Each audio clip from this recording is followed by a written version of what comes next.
I know the place mad. Like, it's going crazy. It's out of this world. Sometimes you just want to escape. You want to run away. You want to disappear.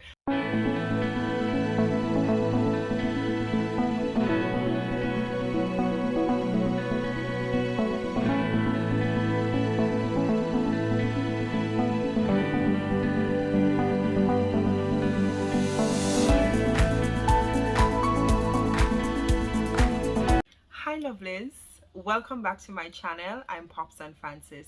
If this is your first time, thank you so much for joining, and please consider subscribing to the channel Women Healing Together.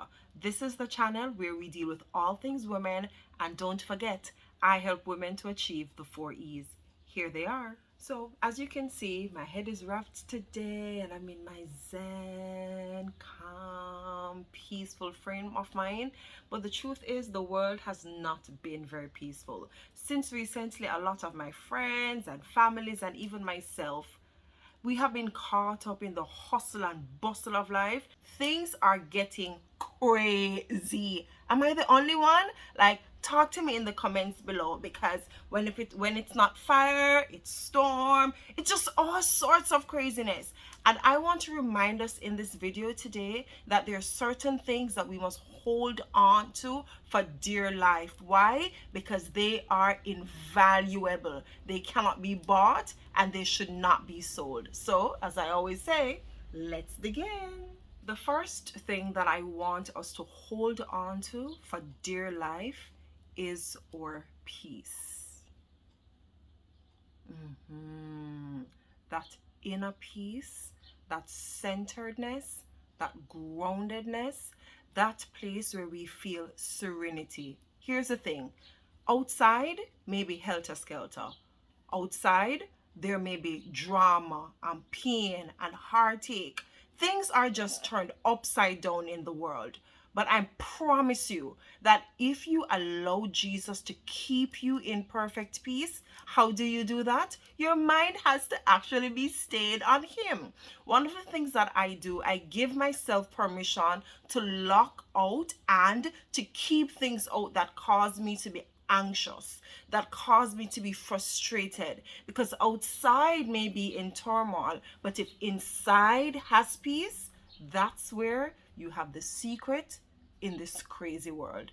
Protect your inner peace. If it means turning off your phone, if it means not checking the notifications, if it means turning down invitations, if it means closing your door in prayer and just staying in the moment, if that's what you got to do, girl, that's what you've got to do, because you only have one you.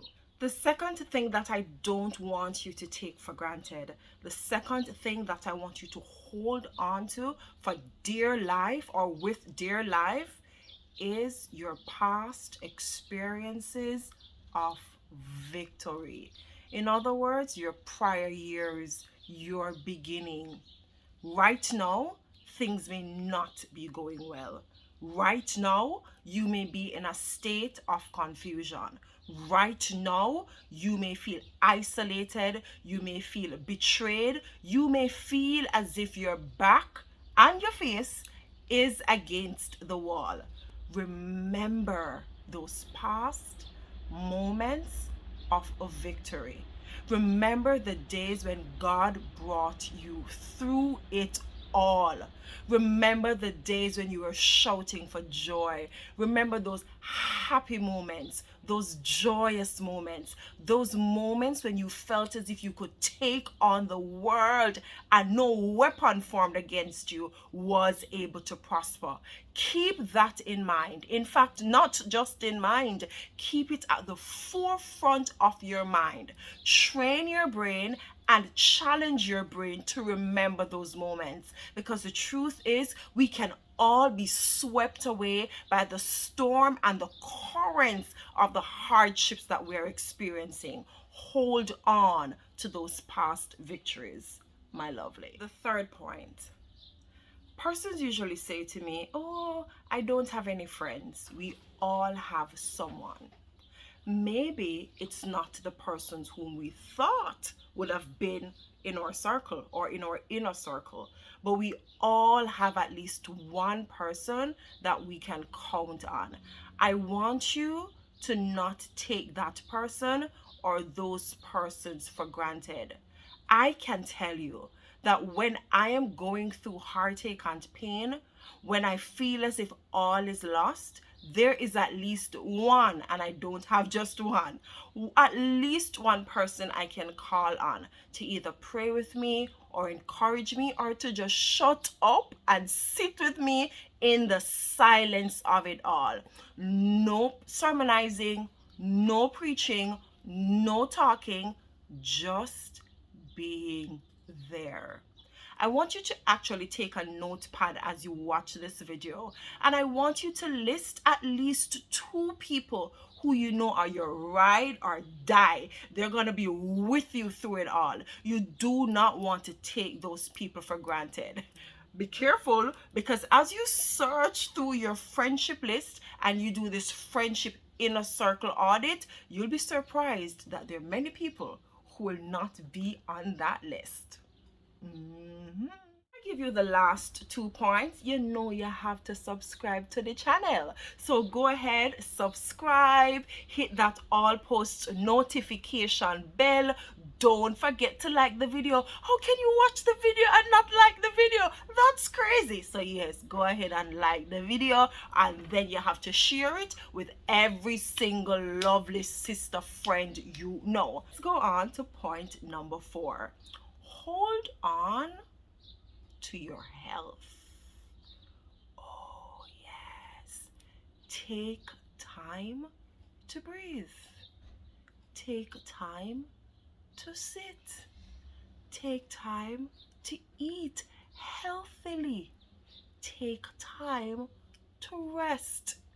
God has blessed us with the most complex and mind-boggling machine we can ever think of, and that is our bodies. It is able to be resilient, to ride out the storm, to heal itself. We have our own defenses in our immune system, but if we take it for granted, we can crash in a flash. So what are you doing to ensure that you're taking care of your body temple? The Bible actually tells us that the Holy Spirit dwells in our bodies. So if our bodies are contaminated, whether it be mentally or physically or emotionally, how can He dwell? That's something for us to think about. So yes, instead of eating that chips, and I know I'm guilty sometimes because I just ate a big muffin, but we have to be intentional about our health, not just physical but mental health and spiritual too. And finally, me almost done. Number 5, your present experiences. I know, it's hard. I know the world and the people in it are crazy, and that's an understatement. But I want us to look at our present experiences with fresh eyes. And I'm not sharing this with you because I have arrived, because God knows I am a work in progress. Your sister here be struggling sometimes. But when you have the time, when the heat has just toned down a little bit, what are some lessons that are to be learned in this present season of life? What are some connections that God is trying to forge? What are some character developments that God is trying to achieve? Things to think about. I know many times you want to rush into the next season of life, but what if you're supposed to stay in this moment for just a little longer so that you can grow, so that you can flourish, so that you can become the best version of yourself? As I close off this video, I know the place mad, like it's going crazy. It's out of this world. Sometimes you just want to escape, you want to run away, you want to disappear. I've definitely had those moments. But while we go through those feelings, and they are legitimate, I don't want you to rush over them. I also want you to remember these 5 things that are invaluable, that you have been blessed with, and you will not allow anybody, including yourself, to steal them, to take them away from you. Thank you so much for watching. Remember to subscribe, remember to like, and definitely share. And also, never forget that we heal so much better when we heal together. Until next time, bye bye. I absolutely forgot. How could I have forgotten to thank every single lovely who attended Waiting Wombs Part 2? It was amazing. And the ladies were absolutely blessed. Thank you, thank you, thank you, thank you. And don't forget to register for our online ladies pajama party the 22nd of July at 9 p.m. New York time. It's just $29.99, and if you pay for 3 ladies, you get your spot free. See you there with clinical psychologist Dr. Shauna K. Denham Wilkes as we explore the issue of self-awareness and becoming our best selves as women. Now, me gone.